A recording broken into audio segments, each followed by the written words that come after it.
Welcome to Dirt, Sweat, and Gears, and it is demo day. If you've been following my car content, you know that there's one thing I'm very good at, and that is breaking stuff. Thankfully, that is the theme of the day because I'm going to break down this entire kitchen. My buddy Hawk is coming over and he's going to help me demolish this kitchen today. The first thing we have to do before he even gets here is I have to get out to the street and try to shut off the water from the main valve down at the meter. The reason is because the valve that's on the side of the house here leaks, so every time I open it up, it just repressurizes after about a minute. So if I crack a pipe while we're demolishing this sink, I'd be totally screwed. So I gotta get this done. The next thing is probably try to find the circuits eventually that turn off these lights here and the outlets. It's not that crucial because I don't see myself demolishing any walls. But if I can at least know what to turn off, if I need to turn off, I'd like to. So on day 0, I went through this whole house, this kitchen, the laundry room, the bedrooms, and removed all of the stuff that my tenant left behind. I today removed the door to the bathroom and have begun demolishing the bathroom. We'll take a look at that just in a minute. In here, I'd say this room needs the least amount of work, this one bedroom. But there's still some weird stuff going on in the closet. There's some drywall that it was never furred out, so I'm gonna have to do that. And there's a random hole in the ceiling. I've papered off the floor. I still have to do this to the rest of the house. Ripped down the blinds, and this room is ready to start preparing, starting with furring out that wall. Once I get that done, I can bring down the light fixtures, see if I need to install a ceiling fan box, or if the one that's up there will hold a ceiling fan just fine. I don't know yet. And I've got a problem with electrical. That's fun. There's no ground. So that'll get expensive. There's one last thing I need to do to this door, and that there's stickers on here. I'll need to sand that all down when it comes time to start preparing the room. I'm probably going to get someone else in on this, probably put my wife to work or something. I removed this thing. It was on the other side of the heater. It was pretty disgusting. All that stuff came out. And in the bathroom, I started tearing stuff out. All of that was already like that. I don't understand. There's all kinds of wallpaper peeling up in this house. I took out the vanity. I actually, because the brilliant plumber that put in these copper pipes drilled through the floor, so I had to cut out the floor around the pipes. The toilet, again with the water issue, I really don't want to take the toilet out and have a problem. I'm probably going to leave that. But I can demo walls. I'm demoing this linoleum crap around the bathtub. And then I'm going to take out the wall down to the stud, all the way up to about 3 inches before the ceiling. From here, all the way down, around, and then all the way down. That's what my contractor said I should do. I'm also going to demolish this window and so that I can start framing it up.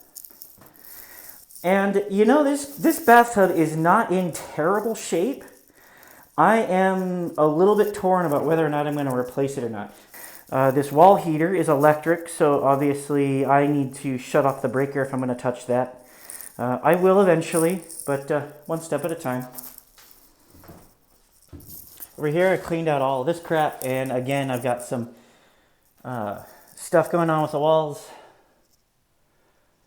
but it's all good.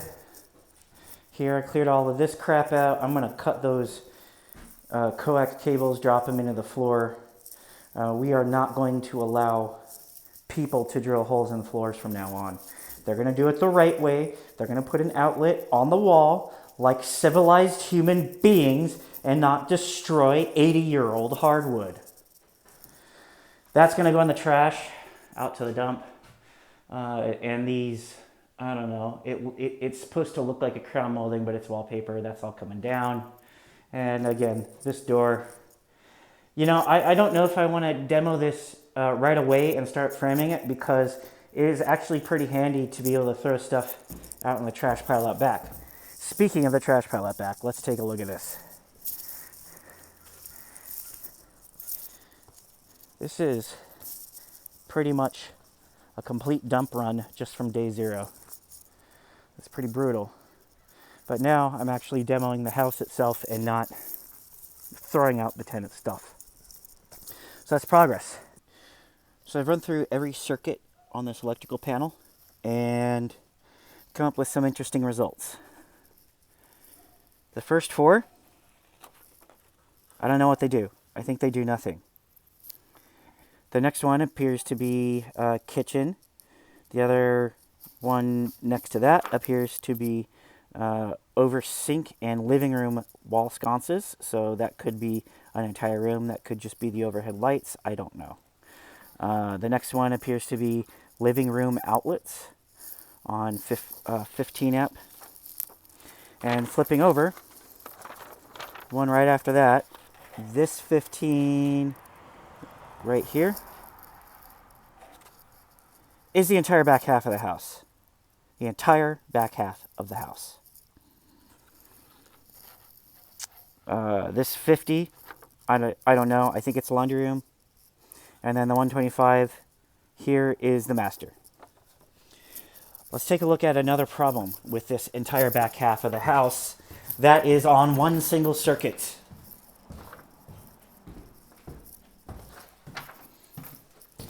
I've removed the outlet covers and made a pretty horrible discovery. You see that?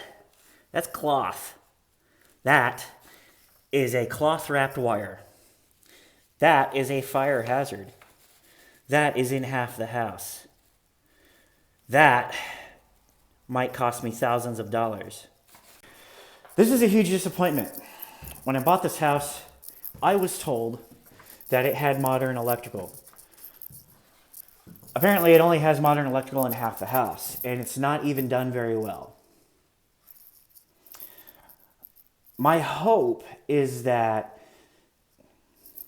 I may get lucky if this is only cloth wrap wire to the nearest junction box. If that's the case, then it might not cost me as much as rewiring the entire house. That said, I do have to run at least one more circuit. I can't have half the house on the same circuit. That's insane. So this is going to cost me a lot of money, and I need to get a licensed electrician down here because I don't want to make the same mistake I made on my house. Well, I certainly added to the trash pile. It's starting to look like a proper landfill back here. I think it's about time to call the guy and have it all hauled away. Let's take a look at the damage. Here in the bathroom, we scraped the walls and removed the wallpaper. So the walls are ready to sand pretty much. Obviously, I still have a little more demo to do over here, but I ran out of trash bags, so that's gonna happen, in the next few days. I'm not in a huge rush. Here's where we did all of the work, though. My friend Hawk came over this morning, and we got to work. We got all of the cabinets down, we got the countertops down, we got the appliances out of here. We did everything except pull up the floor. We did not pull up the floor because we were tired. Because that's a big deal. That is its own day's worth of work. Because this is linoleum glued on to a wood subfloor. And I need to find out if I can just pull up this linoleum and work with what I've got, or if I need to pull up the subfloor. I would rather not pull up the subfloor if I can avoid it. That is not only a lot of time and effort, but it is expensive. The floor feels good, so I don't think I'm gonna need to pull it up. We also pulled off all the wallpaper, all of it. And there was a lot of wallpaper in this kitchen. But my God, does it feel bigger now. So really, next up is the floor. There's plenty of work I can also do here, such as close up that hole. Probably not gonna close that. I'm probably just gonna put a new plate on. And then I'm gonna have to open some holes in here because this is gotta get refactored. But I'm gonna get a plumber in here first to tell me what I'm up against and how much it's gonna cost. Not because I might not have him do it, but because I just wanna know what it's gonna cost me. And there's also more things that need to happen in here, like there's hot water lines that for some reason are running into the floor. I don't know why. I don't know why those lines aren't in the wall. They should be in the wall, I would think. Maybe we can do that. I looked up a few different methods of removing vinyl flooring on the YouTubes, and this is the method that I settled upon. It's the heat gun method, because I have a heat gun and because it turned out to be really straightforward. See here, I have a couple of pieces that I'm gonna need to remove that little cord around. It's not a big deal to me. I might have to pull up the subfloor anyway. I haven't decided yet. But so here's what the deal is. When you use heat guns, people talk about in the comments of these YouTube videos, oh, you're gonna burn the house down. Oh, you gotta be careful with the heat gun. You should soak it with water. First of all, this is what you get when you soak a floor with water. You get water damage. Second, if you're using a heat gun so much that you burn your house down, you kind of deserve it. You really don't need a lot of heat to get this thing going. Watch this. So this thing, I'm not pulling it up by hand. You see, I get a little bit of corner coming up. That's because it's already been warmed up a little bit. You really don't need a whole lot of heat to get it going. You just need enough to get it up to here, and then where it starts giving you resistance, you heat it with just a little bit of heat. Watch this, watch this. That was what, 5-6 seconds? And look at how much more comes up. You just do that, little by little, just a little bit of heat at a time. Don't be an idiot, and it's gonna be fine. Heat guns are just like hair dryers. A hair dryer is a heat gun. You just have a little bit more heat coming out of this, so you don't have to be at it for as long. Just be smart, and you're gonna be fine. The kitchen floor is stripped up and repapered. This protects the subfloor from getting a bunch of crap in it. It just makes my life easier later on down the line. I started working on the laundry room and I learned that we have vinyl on top of vinyl. This vinyl is much newer and much sticky.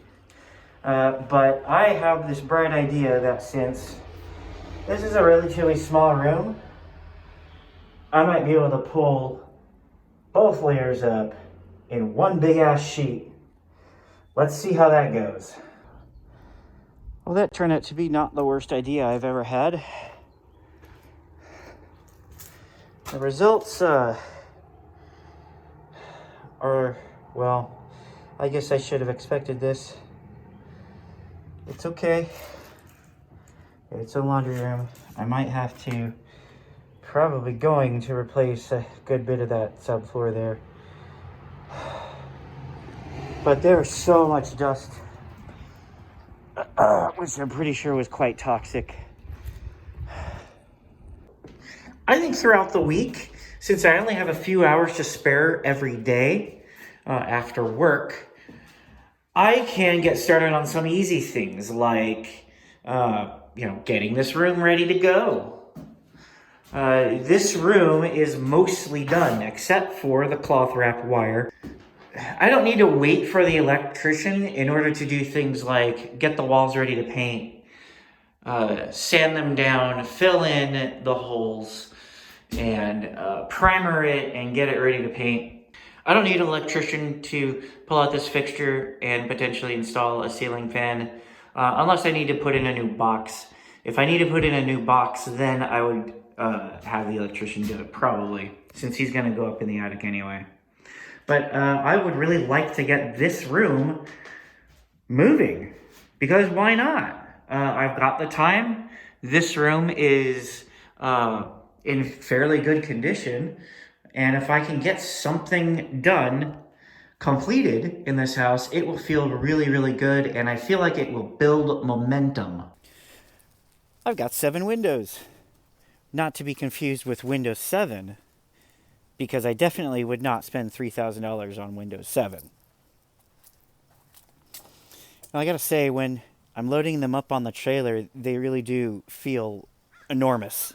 But when I get home and look at them next to the existing windows, it makes sense. They're about the right size. So at first I was scared that I had measured them incorrectly or whatever, but now that they're home, I'm so looking forward to this. And the other good news is I can demo these windows, put them in this here trash pile, and have it all hauled out in one go. I've been chipping away at this house at the end of my day, and I made significant progress just in a few hours here and there. So first thing I did in this room, I laid down a coat of primer. I also patched up all the holes in this room. This is the best bedroom in the house. I still have a little bit of touch up to do down here, just like a second pass of that hole. But otherwise, I've got this whole thing primered and ready for paint. The bummer about primer is that you go through all of the effort of painting and you still need to paint. That's the nature of primer. But I am going to probably leave painting up to someone else who is volunteering to help me. I've got some patching to do in the ceiling. I guess I can do that next. Over here in the bathroom, I've just cleaned up some of the walls. Didn't really do much because I wanted to have my plumber come in and look. He actually gave me some recommendations for me in here. He suggested I get a Moen faucet for the shower and a Moen single valve. That he said that's beneficial because not only is it a good brand and there's parts everywhere for it, but when it does go out, it's just a single cartridge, really easy to replace. I know exactly what he's talking about. I have one of those in my shower. He also gave me a recommendation on a good brand for the toilet. We measured it, and he said it was a standard measurement from the wall, so that's pretty good. I am also going to have to demo the floor. Once he's done with the plumbing, I guess I can demo the floor. I've got plenty of time on this because my contractor doesn't come back for another 6 weeks, and I want to leave the entire bathroom up to him just because there's water there, which means there's waterproofing, and I want it done right. Over here, I started to strip the framing for the window, but then I decided that is not something I want to do in just little chunks of time. That's something I need to do at the beginning of the day so that I can have it at least some plywood up by the end of the day. So I'm not going to take this out today. I'm probably going to do it this weekend. And when I do take it out, I'm going to immediately throw up a beam in the middle so that I can start framing out to close up this hole in the wall. And over here, I'm probably just going to demo some of the trim, and I'll probably take out the window and throw plywood over it. But that I'm gonna wait until I have my contractor back, or if I finish everything else and I only have this left to do, I'll take a stab at framing it myself. But I really just kind of want to leave it up to him because framing is the most important part of the house. If you screw that up, everything else is wrong after that. So I want that done right. I can leave the framing up to him, and then I can come in and take over. Another good reason is because I got the window in for this room, and it's huge. It's freaking huge. It's gonna be half the size of the wall. When I ordered it, I'm pretty sure I ordered a 40 by 40, but I ended up getting 47.5 by 47.5. So I got a bigger window than I remember ordering. But that's okay. It's going to be a really big window and a great view out to, two crappy sheds and a Studebaker and a dilapidated Triumph and a half-built garage. Well, thankfully I'm getting blinds for these windows.